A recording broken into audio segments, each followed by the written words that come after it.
Hi! Come with us today. Ipapasa namin yung registration form ng panganay kong anak sa school niya dahil next week mag-start na yung school niya. So, this is Mami Kat, mom of 2 boys. So, ngayon maglalakad kami kasi unfortunately wala kaming kotse dahil a month before kaming mag-Pilipinas is nagkaroon kami ng car accident which is hindi ko fault. May bumangga sa amin. So, for now, meantime, wala kaming kotse. And thanks God at walang may major na nangyari sa mga anak ko at sa akin. So, ayan, walk trip kami na siguro mga alas 9 na yan. At napakainit. Ang taas na ng araw, ang init. Pero mukha naman nag-e-enjoy yung mga anak ko, lalo na yung bunso ko, dahil napakadaldal at nagpapawag ng kamay. Dahil nakakawala na naman siya sa kanyang kulungan. Charis, hindi kulungan. Sa bahay. Nakalabas siya ng bahay. So, ngayon, ayan, nandito kami sa school ng anak ko. Saglit lang kami dyan dahil kailangan lang namin ipasa. So, bago kami umuwi, dumaan muna kami ng Starbucks para bumili ng favorite drinks namin na Frappuccino.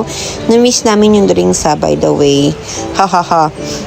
But, to be honest, ang hirap pala nang walang kotse after mong ilang taong kang nag-drive tapos biglang ganun mangyayari. Ang hirap pala. Mag-a-adjust ka. Parang magsisimula ka na naman sa simula. Commute dito. So, next week, balik ko na sa work. So, commute ang Mami Kat. So, wala tayong choice.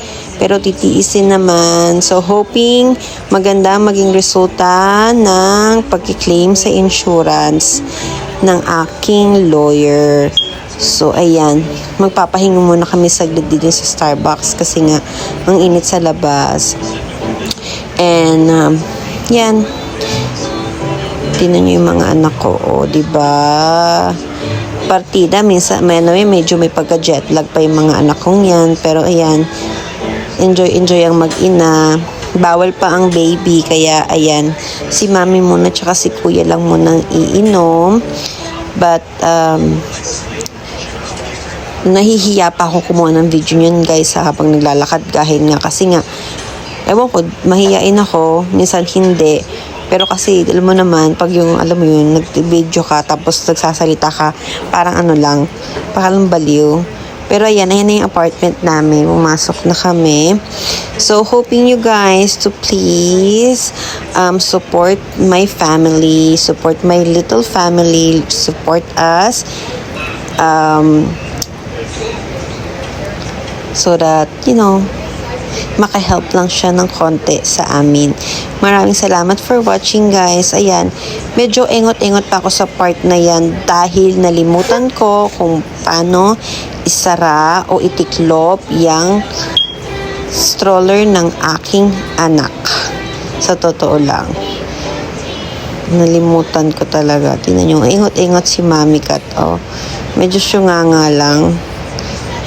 O, diba? Yun yung dalawa kong anak. Panganay at saka yung bunso ko. Actually, 10 years gap ng dalawang yan. O, diba? Medyo sunga si mami. Wait lang, guys. O, tinitingnan ko pa paano nga ba ulit to. Hindi ko alam. Diba? O.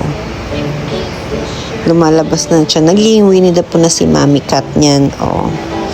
Thank you guys for watching. Thank you for spending time to watch this. Please kind of support us, guys. Thank you. Bye-bye.